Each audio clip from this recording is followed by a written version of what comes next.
I want to tell you about this extraordinary investigation in the Herald Sun by journalist Rowan Smith into the injecting room in Richmond, Victoria. It's next to a primary school.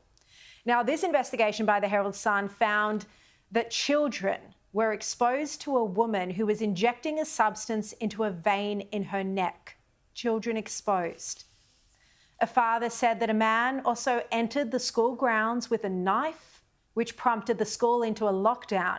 In fact, the school had 3 lockdowns in a single week, with young children being forced to hide under their desks. Extraordinary story. The Herald Sun also revealed that a man's body was discovered outside the school, with advice for parents to use a separate entrance at drop-off. One resident said that they were locked out of their home, which is located next to the school, because of a drug-affected man passing out on their doorstep. This is the reality of the injecting room.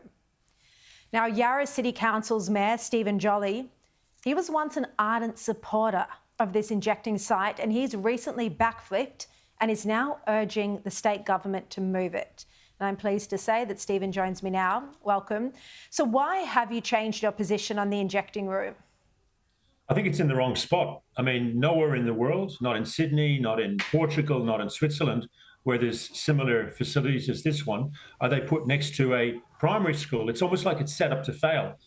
The Premier down here says she wants to have more injecting facilities throughout Victoria, which in general terms I've got no problem with, but there's not a single community in Victoria that would accept them, because when they look at Richmond, they see it next to a primary school, they see crime rates through the roof, they see all the social issues that's there. There's not enough support for rehab, for detox, for the people who are using this facility.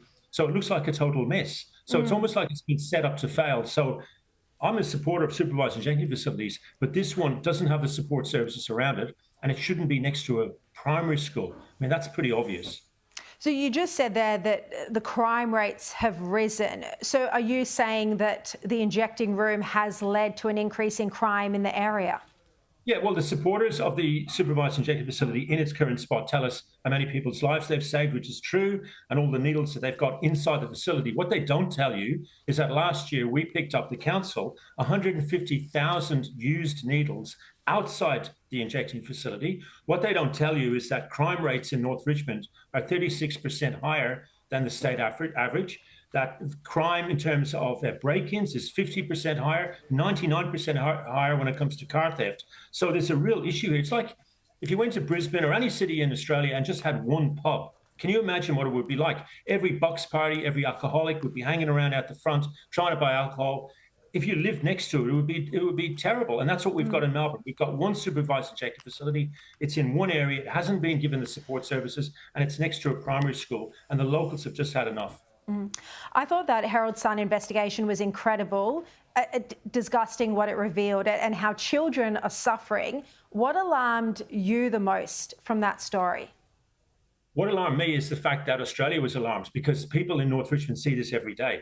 I've even had drug users who use the facility saying to me that they're embarrassed that it's next to a primary school. I've had women saying to me, we've got kids, we have to walk past kids to go into this injecting facility to use it, and it's embarrassing to us. So I'm really, really glad that this story's hit the media, because it's about time Australia realised that we have a supervised injecting facility next to a primary school with no support services, crime going through the roof. And as far as the state government's concerned, we've just been gaslit, the locals and the council. Well, we've had enough. I mean, the issue is as well, where is a safe place for an injecting room like this? Like, you know, isn't the issue that it should be shut down, not just moved? Well, I don't think, we saw it in the 20s in America with alcohol. I think using a law and order approach to drug use isn't going to work. People, unfortunately, take drugs, and I think a harm minimization approach works. And you have to have a facility like this near where people use the drugs, because the users of heroin and ice are chaotic, what they call chaotic drug users. They want to use the drug almost as soon as they buy it. So moving the facility to up the road to Victoria Street or to a nearby hospital seems to me much more logical. That's where it is in Portugal, in Europe, in Sydney. It's not next to a school. So I know some people think that they shouldn't have one in the first place. I understand that view. I don't share that view. But I think what we can all agree on is that, if there was only one pub in Sydney, you wouldn't put it next to a kindergarten. No, sure. Look, just finally, Do you want to say sorry for the fact that you supported this room in the first place next to a school? No. I mean, I've always supported the room. I still support the room. I think it's in the wrong spot.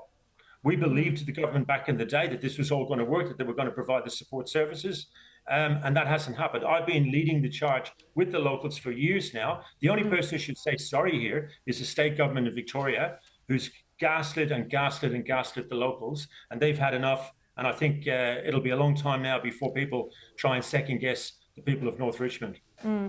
Yeah, all right, fair enough. Well, Stephen, thank you very much. Appreciate your time on the show, and congratulations to the Herald Sun for that excellent journalism.